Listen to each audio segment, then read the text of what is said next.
Welcome to the Startup Grind. Thanks for coming, Wiley. Thanks for having me. Yeah, absolutely. Let's see. Are you excited to be here?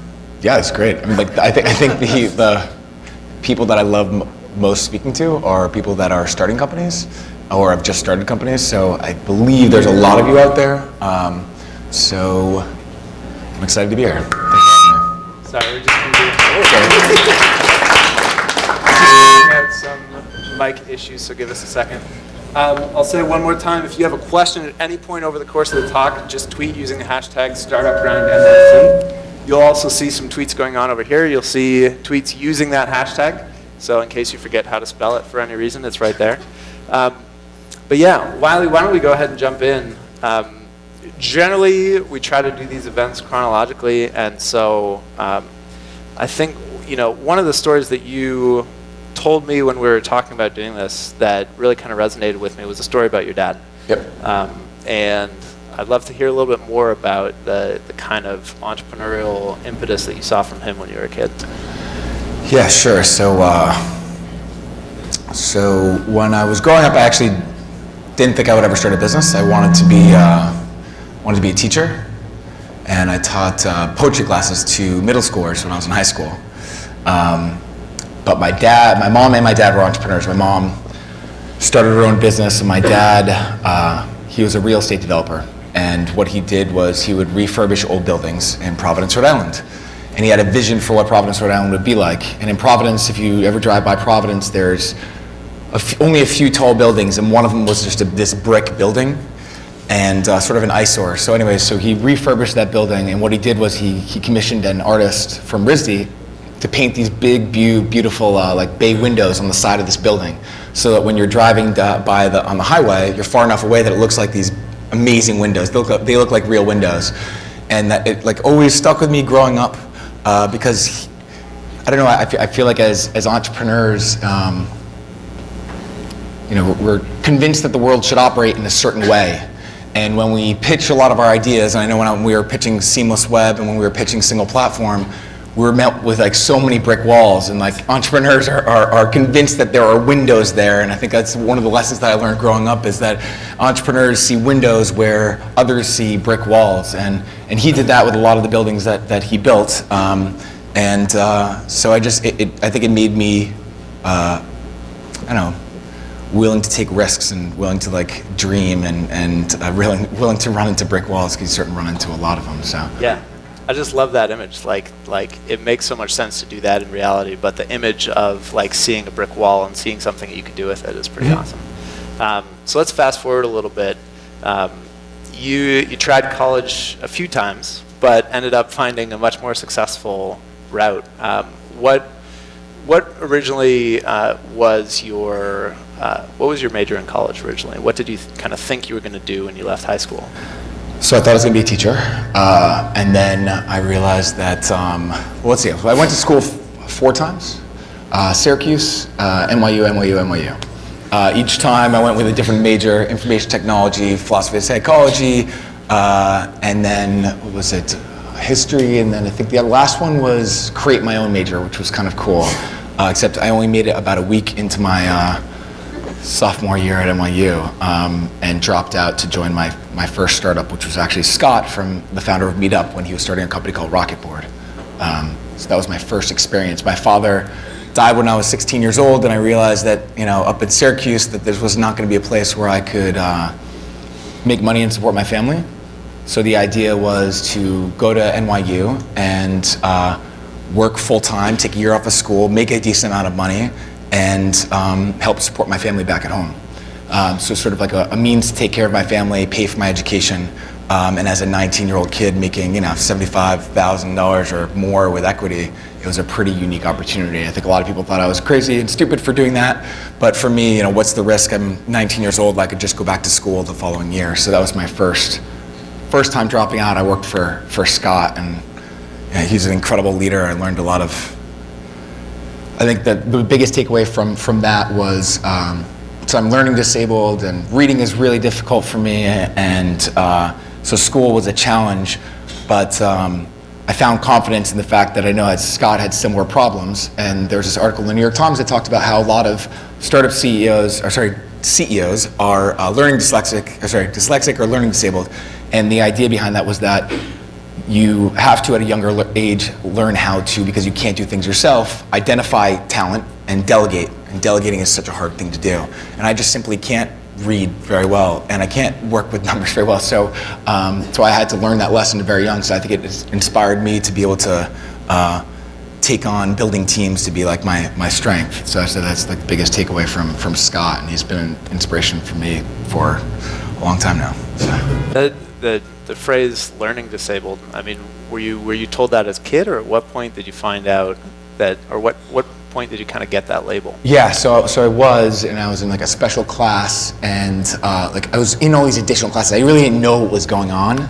I just knew that it was taking me so much time to try to learn anything. Like I'm sad to say I've only read like single-digit books, but I could regurgitate a lot of information on flashcards. Or in spreadsheets, and I can remember numbers from years and years back. So there's certain ways that I could learn. The best way I could learn was actually problem solving. So like when I, went out into the real world, all of a sudden I found like, oh, I can problem solve with people. That was something I felt very confident in. But yeah, from like, I'd say, I don't know, third grade on. Yeah. And so when do you think you had your first like real leadership experience, where, as you said, you were identifying talent and kind of rallying other people around cause or a mission of some kind? Yeah, so I'd say that. I learned a lot from Scott. The business did not wind up really working out, but the second time I dropped out, I met the founders of Seamless, and there was only a few people there, and it was pre-launch, and I remember talking to my grandfather about this, and he said to me, like, the piece of advice that he offered me was find a great team. And make yourself irreplaceable. And he said specifically at a fast-growing company, which is great advice. And this was not a fast-growing company. This was not a company. It was Seamless was not a fast-growing company. Seamless was walking around handwriting. I remember Jason's handwriting down orders, faxing them to restaurants. Restaurants wouldn't deliver the meals because they're like, who the fuck is Seamless Web? And so then we'd go to the restaurant and pick up the food and deliver it ourselves, right? So like not exactly a seamless process by any means, but I think it proved that people did not want to pick up the phones. There was enough of a pain point that people didn't want to fill out their reimbursement forms to bill clients for food. I don't know if people know this, but Seamless Web was not a consumer business in 2000. It was ordering food online at law firms, and then we put the client matter number into the system once we had a system, and we'd bill the client for the meal. We'd save these lawyers or law firms a lot of money. So I said the advice that I got from my grandfather was find that team and make yourself irreplaceable. So when I dropped out, I was only supposed to be for a year, and then it took off in 9 months, and it was profitable. And I'd say like one of the biggest takeaways was that we got we had so many people say no to us. Yeah. It was just so brutal. No restaurants wanted to work with us.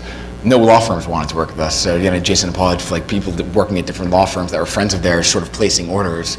But it took a while of knocking on doors and people not willing to talk to us because it was right after the crash. Yeah. Great time to start a business, and after the 2000. Yeah, Y2K right after 2000. Yeah. Startup crash. So yeah. I dropped out. Again, a few months before that. Yeah. So the cover of So anyways. How many no's were you getting every day? I mean, how many? Me personally, dozens. Yes, that's just dozens. Yeah, it was unbelievable. It's got to do something to your psychology. Yeah, definitely. I mean, not necessarily a negative effect, but certainly like an iron in the fire type. No, you know what? So Adam Liebman, who is our VP of Sales at SinglePlatform, has this great saying, and I remember Jason Paul talking about something that was similar to the extent of this, but. Too many people think that no means I need to change the direction of where I'm going. Yeah.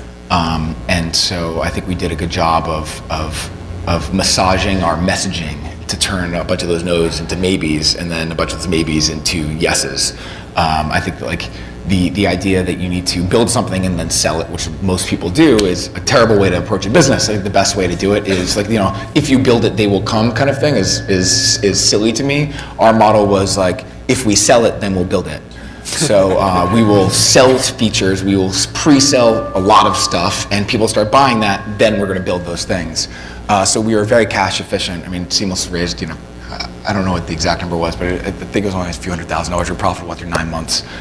We were the fastest growing company in New York for I don't know how many years, the 4th fastest growing company in the country. We were doing hundreds of millions of dollars in business, and we were a very small team. So it was a pretty incredible experience. But I think getting through all those no's and realizing you just shouldn't, I think people, what I tend to see a lot now, especially being a first round, is people will go out, they'll get their no, and then they'll say, okay, well then now I need to go sell this product, or they'll ask the person, what do you want?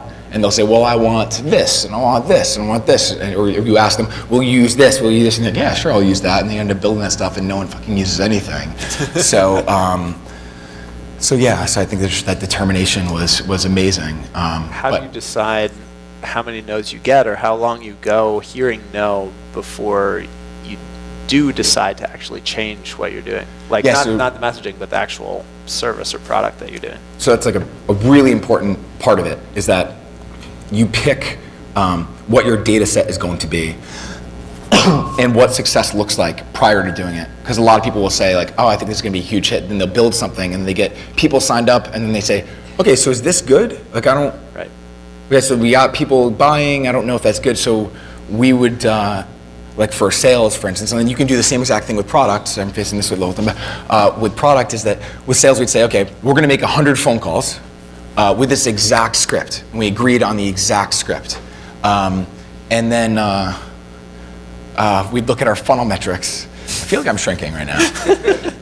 We'd look at that happened to me a few events ago. Sorry, as soon as I sat down, and then I was interviewing.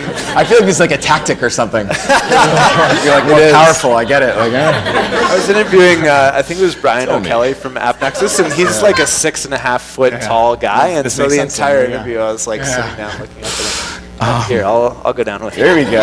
Maybe I'll stand.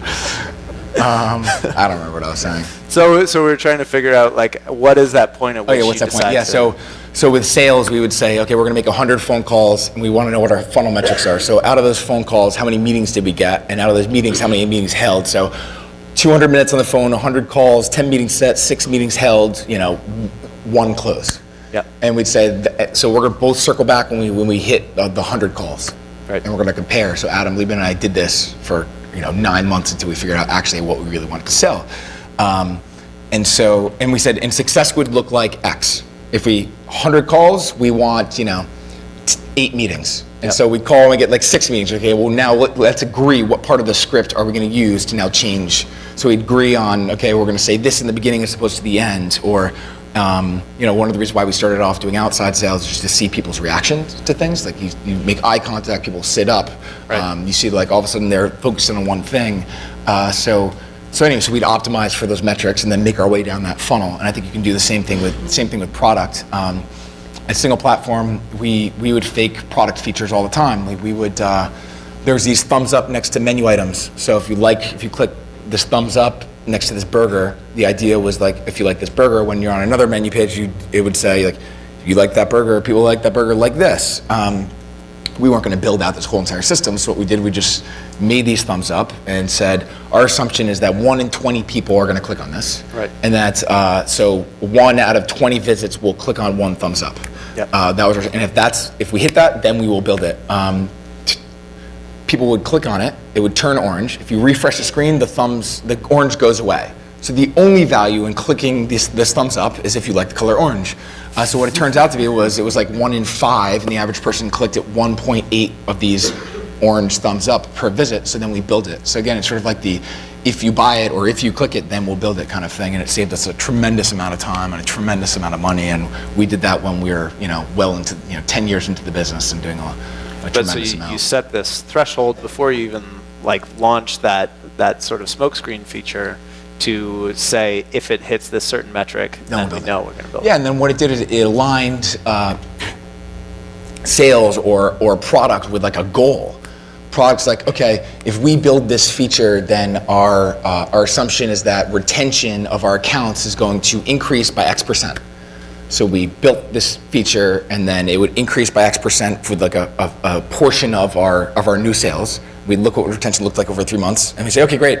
retention's there, now let's build it. And then product gets to say, oh wow, like what I built just made us, and we could attribute a dollar amount to it, which I think one of the things that challenges things when you build a bigger business is how do you make people feel like what they're doing is a part of, is really having an impact on the business. I think oftentimes like product and development teams can feel out of the loop on that. So I think it's a good way to sort of tie them in and make them feel motivated, and we create goals around hitting those certain metrics. And was Seamless integrating the product team right from the beginning, or was that something that you kind of had to figure out? Both Seamless and SinglePlatform, we outsourced our dev teams for SinglePlatform for a while. Certainly some mistakes there. With Seamless Web, we outsourced it to this team in Utah, and then we bought them out and brought them into Seamless. They were really great. Our outsourced dev shop for SinglePlatform was not so great. Yeah, I've heard a lot more bad stories than good stories about outsourcing, especially very early on in a company. Yeah, I mean, I think there's a lot of great dev shops. I think one of the challenges, like, if you are, like a product idiot like me, and like technology, like I can barely turn my iPhone on. So like to be able to have an intelligent conversation with a company and determine whether they're going to be able to build something that I had no idea what the fuck they're saying. Like how am I able to do that? Right. So like one of the pieces of advice I give to entrepreneurs is try to get like a tech advisor on board if you're not tech savvy, who can sit in some of those meetings, right. Or some of those meetings of your first VP of engineering, so that you can see, okay, here's what the VP of engineering's plan is for the next quarter.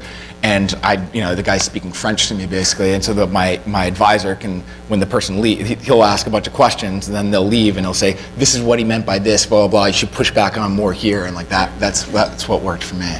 Yeah. But yeah, good and bad experiences with dev shops. I think it was more my fault than anything. So with SinglePlatform, did you end up, when that first experience of outsourcing the dev work didn't go so well, did you end up hiring a CTO, or what was the next step there? The original dev shop we hired built the original product for $25,000. A signal that you may have the wrong dev shop, right? Yeah. $25K. Very low. And then, I mean, it got so bad at one point, I was telling you this on the phone, but there was one day where I think we had, a few hundred businesses, maybe 300, 800 businesses on the platform, and the words "come in for sex at 8 o'clock" was posted on every one of our restaurants, websites, mobile sites, Facebook accounts, and Twitter accounts. There's got to be more to that story. Yeah, so at the time, like we were selling to a lot of bars, and the bars it was like a drop down, it was like come in at, and it was like 8 o'clock and we had feeds of games coming in, so they could just do a drop down. And the idea was that if someone swore, I wanted to stop them, and I'd give them a whole list of words. Yep. And then lock them out of their accounts. Yep. So someone was saying, come in to watch like Sex in the City. So that's what it was, come in to watch Sex at 8 o'clock. And someone put 8 o'clock, so it's cut it off after sex. So it said, come in to watch Sex, and then lock them out, and posted it to everyone's account, and then locked everybody out. And it was, posted everywhere. It was such a disaster, but it was just so embarrassing. But it ended up being like a funny, weird thing, because a lot of people ended up retweeting it, and they were very friendly about it. So we could have gone into business, but it was, yeah, I mean, that's what you get for $25K. But yeah, then we hired a VP of engineering. He didn't work out. And then when we raised our Series A, that's when we finally brought on an entire dev team. Yeah. Our COO knew a dev team from its past company, and we got really lucky with an incredible team. Nice. Interesting. Yeah, again, sort of like, I'm not good at this, so you are, you do that part. So all right. So when we left you at Seamless, you were knocking on doors. You're getting a bunch of no's, but you're getting a few yeses. Were you getting a few maybes and then a few maybes turned into at Seamless, yeses? what happened was we were just getting so many no's that I just took a few days off. And I remember spending on 3rd Avenue like Blockheads and Go Sushi and a couple of the restaurants, and I just sat in the restaurants and I wanted to see like what was happening, like get inside the mind of the business owner. And I was finding that the business owner was like Dr. Jekyll, Mr. Hyde. The owner was either really nice if a customer came in, right, really nice, or not so nice if someone came in to sell, and they were getting bombarded with salespeople. And I just didn't understand it, because like we were like customers. We could bring you so much business. Why you don't want to meet with us? And then it just sort of like flipped the sales. So like if I knew I worked at a law firm, I wouldn't call up a restaurant and say, hey, listen. I wouldn't walk door to door. I wouldn't call up a restaurant and say, hey, listen, I've got this really exciting opportunity for you. When do you can send you a lot of business. When do you have 15 minutes? It's great new technology, it's a great new law firm. It's awesome. you call up and say, hey, listen, we're considering opening up a corporate account with your restaurant. We're opening up a couple accounts this week, and it's between this restaurant, this Indian restaurant, and that Indian restaurant, and I have like 15 minutes at 4 o'clock today or 2 o'clock tomorrow. Yeah. So I took that pitch back, and all of a sudden we were able to, top of the funnel metrics, like almost every call we were getting meetings. We sent out letters from our law firms to the restaurants saying, we're going to be using Seamless Web for all of our food orders. The restaurants were like, whoa, who's this company that's managing all this food spend? And then we got calls in. So it changed the entire sales process. It put us in a position of, we are the customer. Yeah. And everything changed. Yeah. So how does that then evolve into, at what point do you decide, hey, this might work for people other than law firms? One of the reasons why it was Seamless Web, like Seamless was red, I think, and then Web was in gray, was that it was Seamless Meals. So it was to be Seamless Red and Meals in gray, and it was Seamless Wheels. We actually had a black car service that we launched at law firms. This was back in like 2006. And we had Seamless Flowers, Seamless Gifts. That's why it has nothing to do with food. Right. So the idea was launch these law firms not to go consumer, and then everyone started requesting to order food at home. And one of the reasons why we didn't say that was going to be a market that would be a market we should start off in is because people had dial-up, and the experience of dial-up of almost anything just sucked, right? So like, why would you build a consumer app whereas these businesses had high-speed internet access? And like a lot of the things we looked at first round, and at Seamless was our CAC, like our cost to acquire a customer. And so consumer companies will spend tons of money trying to acquire customers, and instead what we could do is we could walk into Goldman Sachs, sign up all of Goldman Sachs, and have 30,000 people required to use our system because we're saving them all this money. So it was a very effective way to acquire customers, and then we had all these people requesting to order food at home, and so we'd set them up as law firms, so people could order food, and then we'd bill them out on a monthly basis, which was like so ridiculous. And then we finally launched the consumer, I think, site maybe like 4.5 years in the business. Wow. In the Upper East and Upper West, and in the existing areas we were in, and it was just like, skyrocketed. Yeah. It's crazy.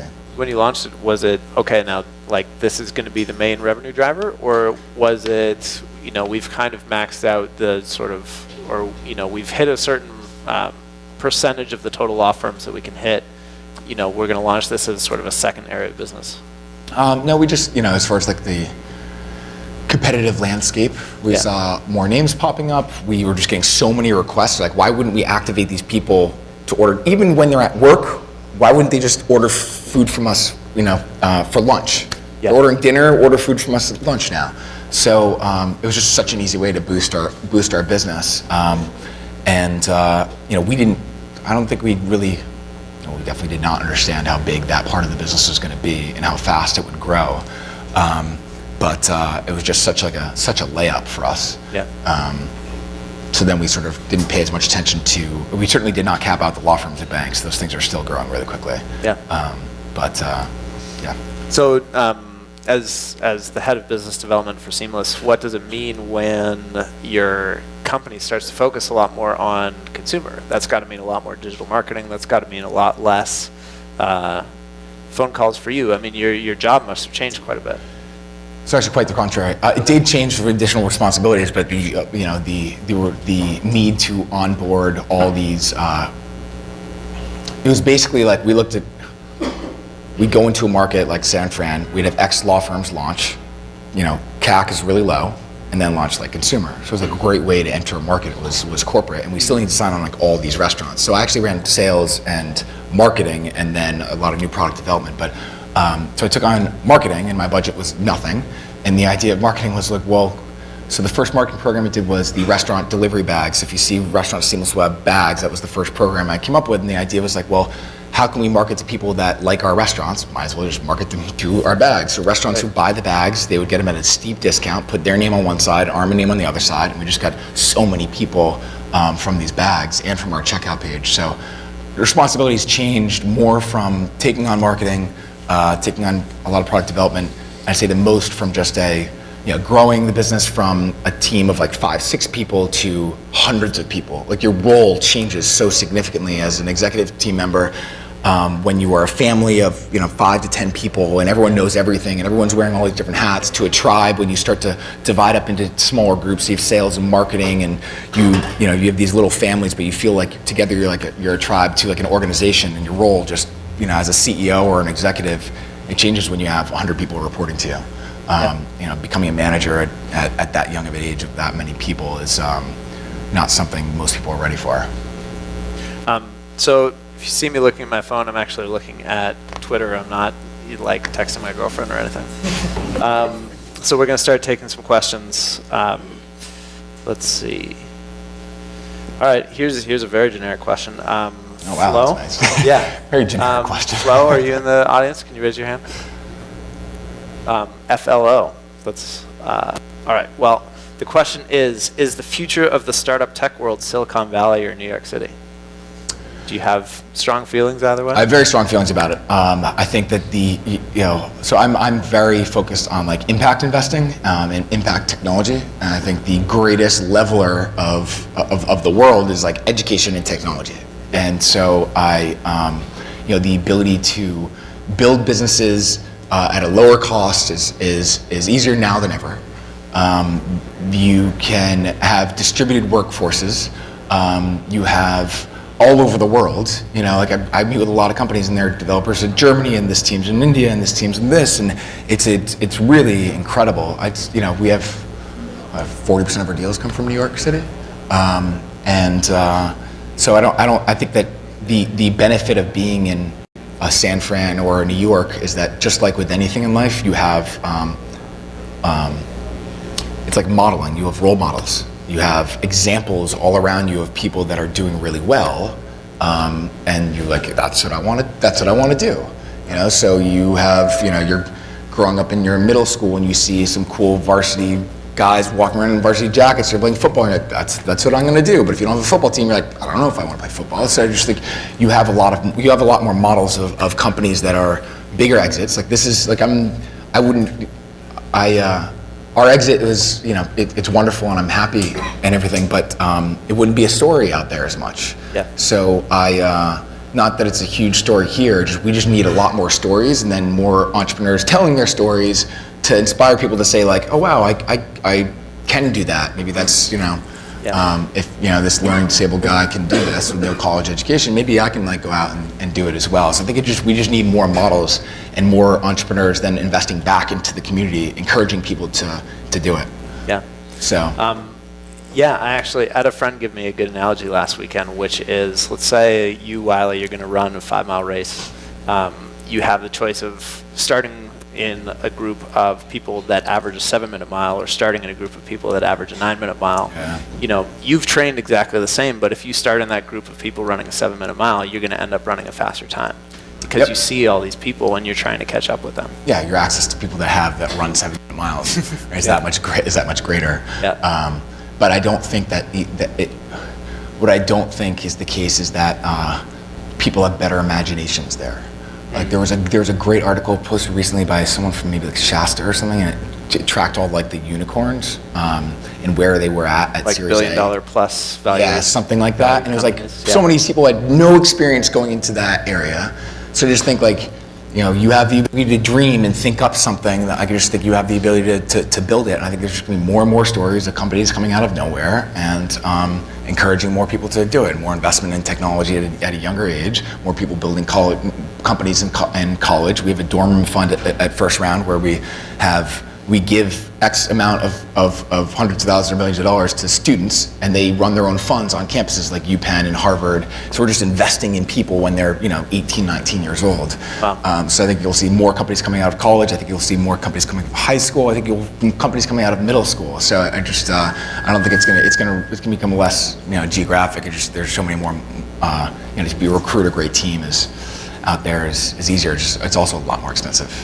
Are there any companies from that dorm room fund or from first round in general that you're really excited about, like recent investments in young new companies? Oh man, I mean they've first rounds invest in like 300 companies. Are there any individuals that you're really excited about? So there's a lot of individuals. I said like one of the main reasons why I'm at first round is because I have access to be around incredibly inspiring like dreamers that are changing everything from the way we think about satellites. So we invested in like Planet Labs. They have their number one largest number of satellites in outer space, right? There's hundreds of them. You have robotics and artificial intelligence and like all these things that I know nothing about and still know very close to nothing about. But it's the benefit of my job right now is I get to meet with all these amazing people. And not just in first round, but outside first round. Like, Nat from Flatiron, his story. He sold his last company to Google for I don't know how much, like 80 million or 100 million. Him and Zach, after they sold the company and they're at Google, they basically they said, okay, let's start another company, right? And they each wrote down 3 things on a piece of paper and that they're passionate about, and then they showed it to each other, and they both had cancer written down. So like, okay, so let's fucking do something with cancer. So they started doing a round of at these hospitals, and like starting pre-selling stuff. And now it's like this unbelievable huge, and I don't know how much they've raised. I don't know if it's like 100 million, 200 million, or $1 billion. It's an insane amount, but in such a short period of time.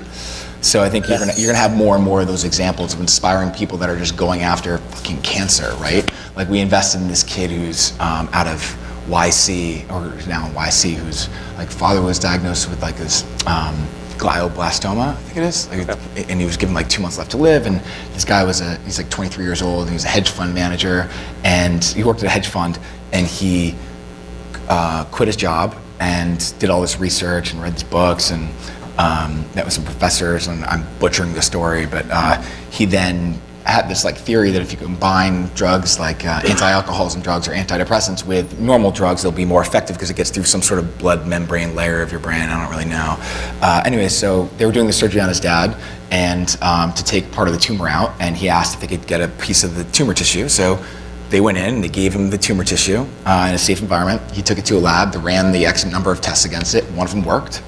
And so with this combination of drugs, so he had the doctor prescribed his dad those drugs, tumor's gone.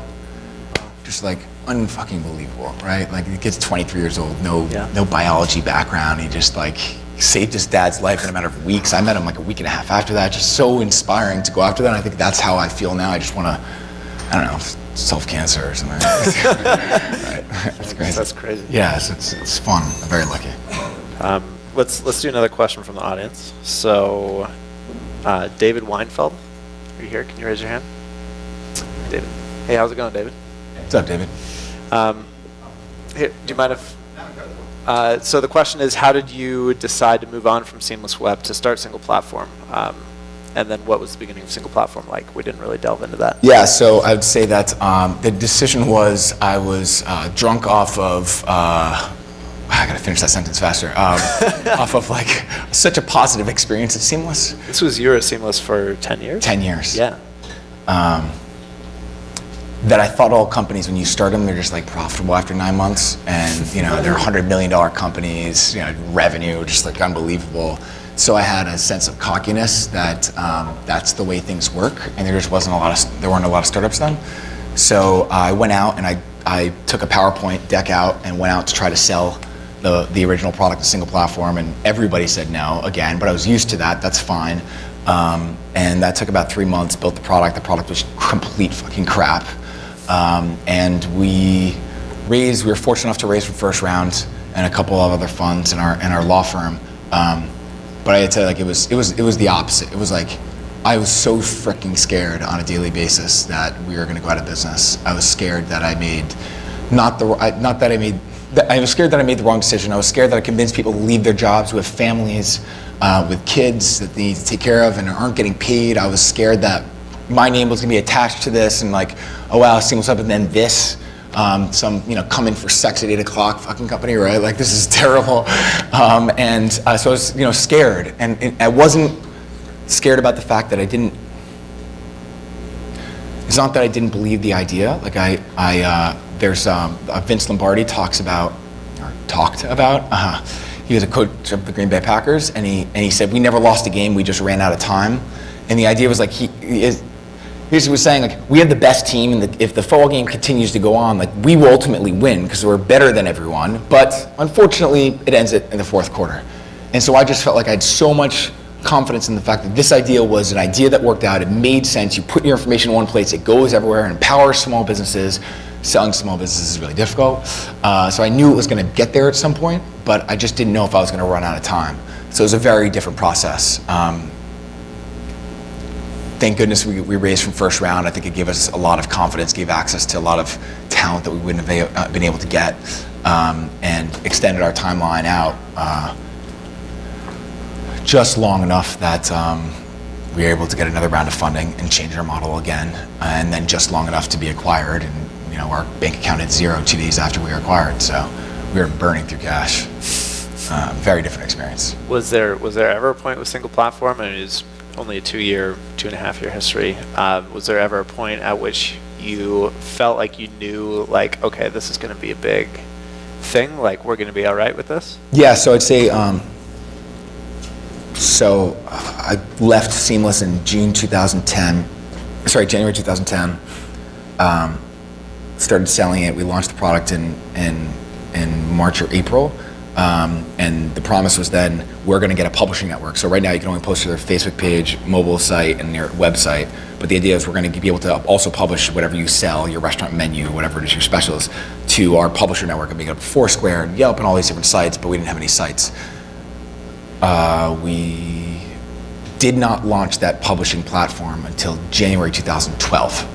So 2 years into the business, we launched with, so we were 2 months from running, it was April 2011, so a year and a few months into the business. We were 2 months from running out of business, running out of cash. I met with Yellow Pages. We didn't have any publishers. Yellow Pages said to me, I remember exactly, the head of the publisher team said, the biz dev team said, I think it's really cute what you're working on. Come back to us when you have, X tens of thousands of businesses or 100,000 businesses. And at the time we had like 800.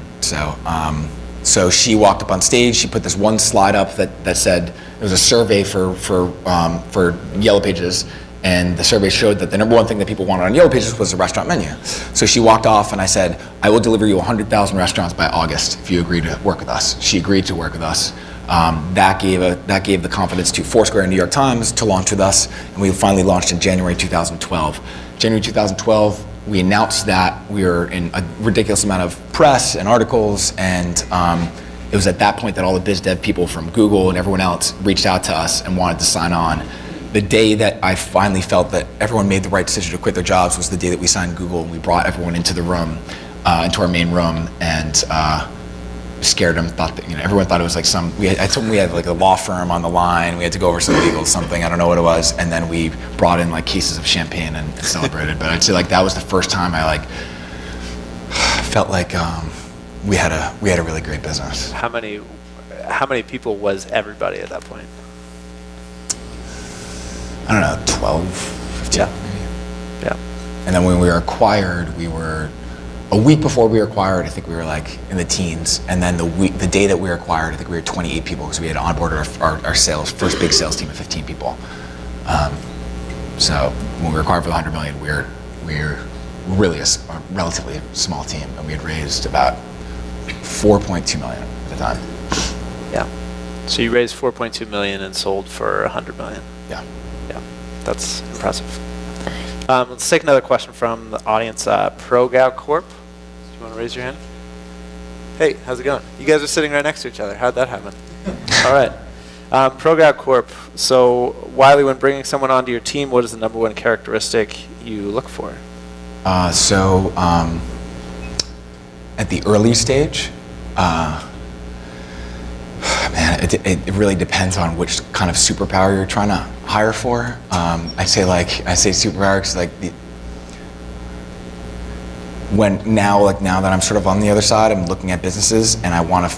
We say, okay, is this a large space and do they have the superpower to tackle this space? So I'd say like if your superpower is sales, then I don't care about anyone who has sales experience. I just want to know, can they think quickly on their feet? But I'd say like probably across the board, it would be that people people are positive and they can work well in teams. Would probably be the most important thing when you're hiring just generic team members.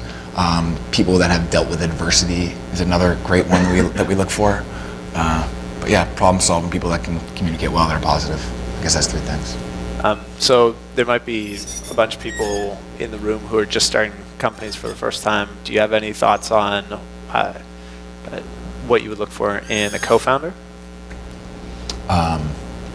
Or like in the case of SinglePlatform, when you made those first crucial executive hires? Yeah, so I'd say, that's when I was hiring for superpowers. I'd say like well, I'll flip it around. One of the challenges that you have right now that I didn't have with like Seamless or SinglePlatform as much was that there wasn't as many startups like around. So we weren't competing with that many companies at Seamless and SinglePlatform. So I'd say like the number one thing you can do is, because you're not gonna have problems finding really good people, you're gonna have problems actually getting those really good people to join. And so my suggestion would be to learn how to tell a very effective story.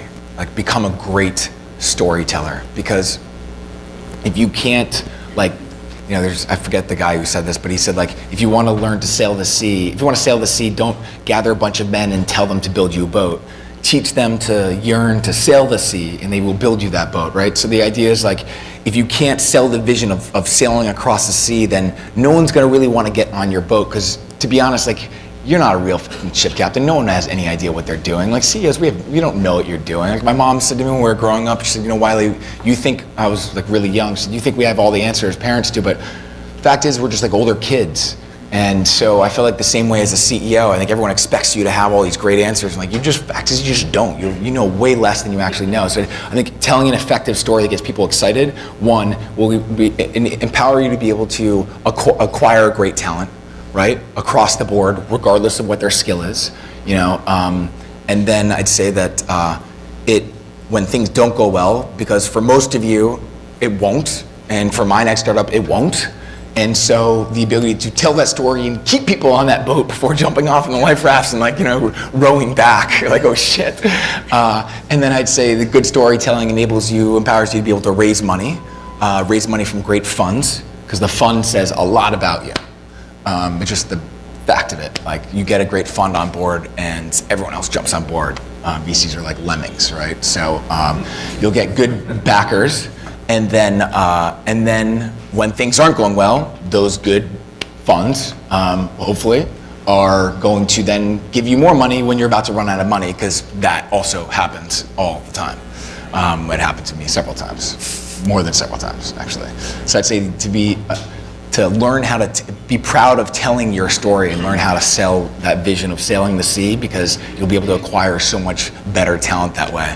But you're not gonna be able to identify who the best people are, like what their technical, whatever it is. I think their work experience, you're gonna be able to do that more so. So that would be my one tip when hiring your original people. We'll take one more question from the audience. This is from Yin Lin. Can you raise your hand? Hey, how's it going? Hello.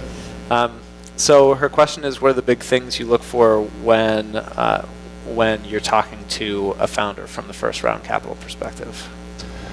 I will preface this by saying that, going back to my mom thing, I really don't know what I'm doing.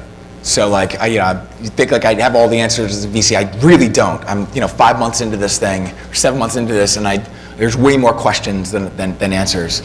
So I try to get very granular. I try to simplify everything, and get sort of personal with them. I want to find out how they've dealt with adversity in the past, what their personal story is. And obviously, I've been through some stuff and was almost homeless here in New York City. So I'm drawn to people that have been through shit, and I'm just you know what? I don't give a shit. I'm gonna continue building this thing. So I don't care. So I think showing that you have something what fight did you have to fight in order to get to where you are? The people that have chips on their shoulders. So not the #1 draft pick, right? But this 5th round draft pick people. I like those people. I like the people that are honest about the mistakes that they've made.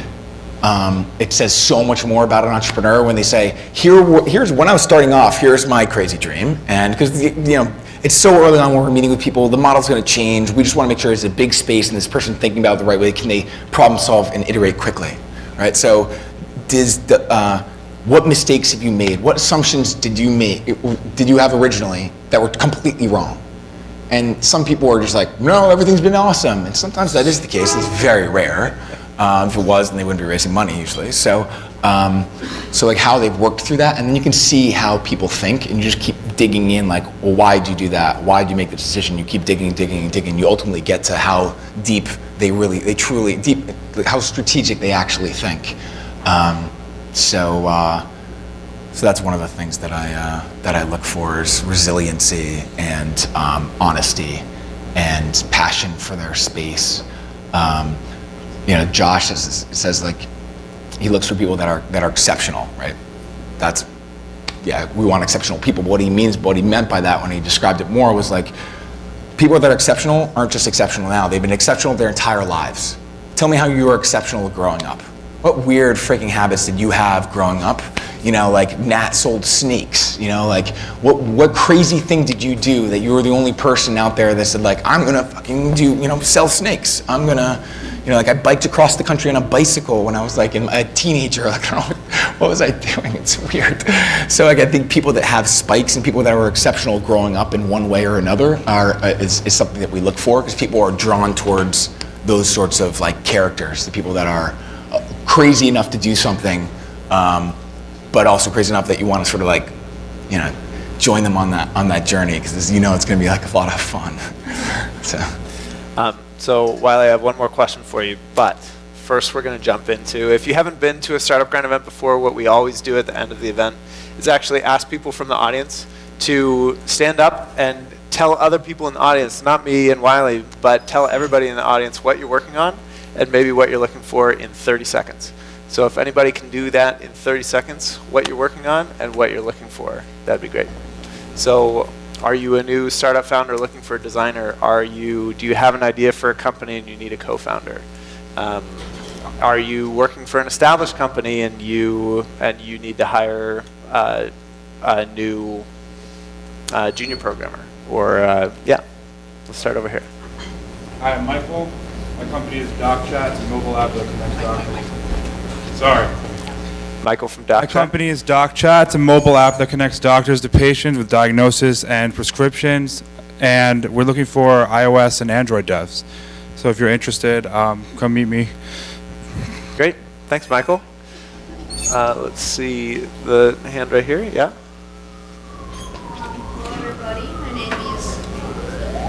Hello everybody, my name is TJ. I'm the co-founder of a startup called Flaneur, and we are an online-only brand of home linens. So for example, we sell fitted sheet, flat sheet, and duvet cover online to you, and we reinvented a whole lot of details to enhance your experience at home. So we are right now looking for designers and marketers to make sure we're going to ship the boat further.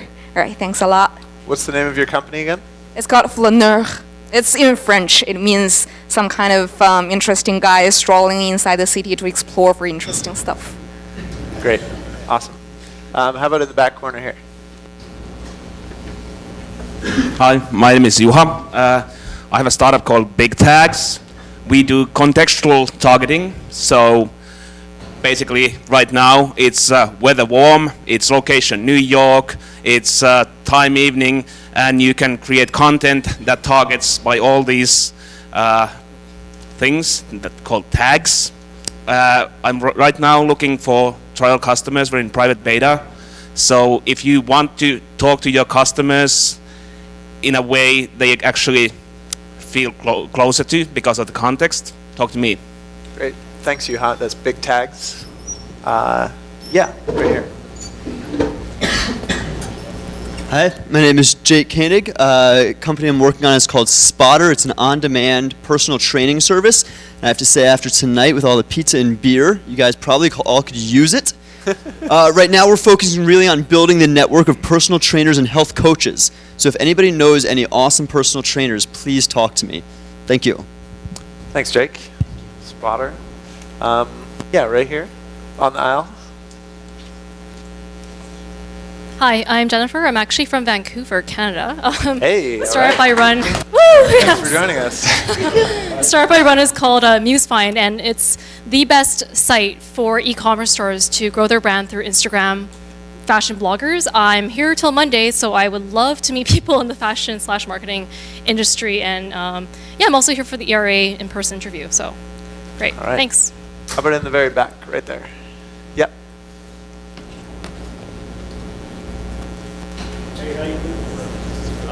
Hey, how you doing? I'm Joel. I'm the founder of ShareFlow. We're pretty much the Airbnb for products. So you can list your product if you want to rent it out or sell it out and get it on demand. We're currently looking for a product evangelist. We have a team. We have a full development team. We also have a product person. And we're just looking for people that are willing to talk about the product and share it, pretty much. Thank you. Thank you. Yeah, right next to him. Hi everyone, I'm Neelam Brar. I'm the founder and CEO of District Co-work. We just opened in January. We're a collective of entrepreneurs and amazing people. So I'm looking for all of you to come join me at District. Build your businesses there and be part of the events and thought leadership going on. As well, I'm looking to hire sales, events, and business development folks. It's a large project and would love your support. Thanks. Also from Vancouver. How about right here? In the hat. Hi there, my name is Roy and I'm from SternFit and currently studying NYU Stern. And yeah, we're building a fitness platform that let different athletes from different backgrounds to compare their own training, diet, and supplement plan. Just think about, you can compare LeBron James training with like Maria Sharapova or Usain Bolt, or the other average guy from the Equinox. So we're thinking, because training is the core for all the sports, and we're hitting that core. Yeah. Is your hat from your company? Yes, actually, we're launching our clothing line as well pretty soon. And we got a full gift shop from New York, so everything's going pretty fine. We're really here just to hear about the startup grind. This is an awesome opportunity to really hear a lot like the guy who has already made it. So thank you guys very much. Awesome. I love the branding. Yeah, in the back left corner. McAllister, and I'm the co-founder of Preline. So Preline is a marketplace where you can view, share, and socialize future merchandise from some of your favorite brands. So it's like a Pinterest meets digital focus group.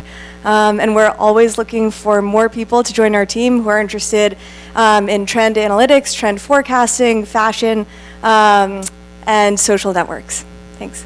Great, let's do one more. How about right in the front here? Hi guys, my name's Jay. I'm from England. I have launched a Jotter that actually finds interesting stuff for busy people. Within 21 seconds, it actually starts building up a profile of individuals and identifies interesting stuff that you want to read. Average time on the site is 48 minutes. And something interesting, I've been working on this platform for 2 years, and I met my co-founders 3 weeks ago. So. All right. You mean you talked to them for the first time 3 weeks ago? No, I've been working with them. Oh, okay. All right, that's good. Awesome.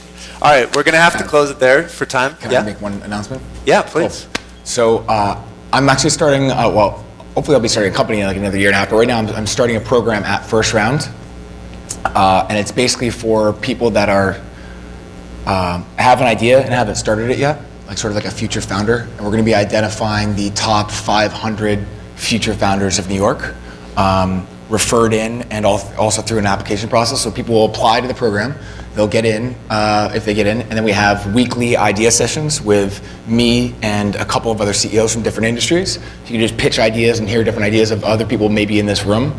And then there's an event in May, it's an online community of all the top 500 like front end, back end, marketing, sales people. So you want to find a founding team, that's where to find it. And then in November, it's a full day event only available to these people where we premiere different CEOs in the First Round community. So Uber started out of our office, so it's Garrett talking about finding a team, and it's Nat talking about health and wellness, and AppNexus talking about ad tech, and they do breakdowns of the different industries. So that's going to be announcing in about a month if you want to apply, or if you know someone who would be a great founder, not necessarily a CEO, but part of a founding team, they have some sort of superpower, then email me at Cerilli at firstround.com. So first initial, last name at firstround.com. Cerilli at firstround.com. There you go. Cool. Thank you. So I still have one more question for you, but first I want to make sure that we thank Pivotal Labs. They've been an awesome, consistent sponsor for us for the last 8 months, and we really, really appreciate it. You should check them out. They actually have some great job listings. It's a great company to work for. I want to thank everybody who is on our events team. We couldn't do this event without them, so I really, really appreciate all of their help. And I want to thank moo.com in the back. Don't forget to check out their table. They have a ton of awesome stuff there. They make really great, high quality, and inexpensive business cards, among a bunch of other things, a bunch of other paper products. So, Wiley, my last question for you is, what are you most excited about in the next year? I mean, like, looking forward 12 months, what do you hope will happen, and what are you most excited about in the startup ecosystem in general? Sure. So, what I'm most excited about is in areas I'm looking at all early stage companies in New York, but a big chunk of my time is spent on impact investing. So investing in companies that are going to change the world, whose primary goal is going to change the world. I'm looking for companies that are trying to build things whose main customer is someone who's underserved or underprivileged. And the thing that I'm most excited about is it behooves people to build platforms now that empowers people all over the world that aren't necessarily the ones that have the deepest pockets. It's what gets me most excited about technology. So I'm looking forward to being inspired, hopefully backing a bunch of companies. I've backed 5 so far, and from adoption to like ed tech in Nigeria, and then start my own company doing something, changing the world. So, awesome. Wiley, thank you so much for having me.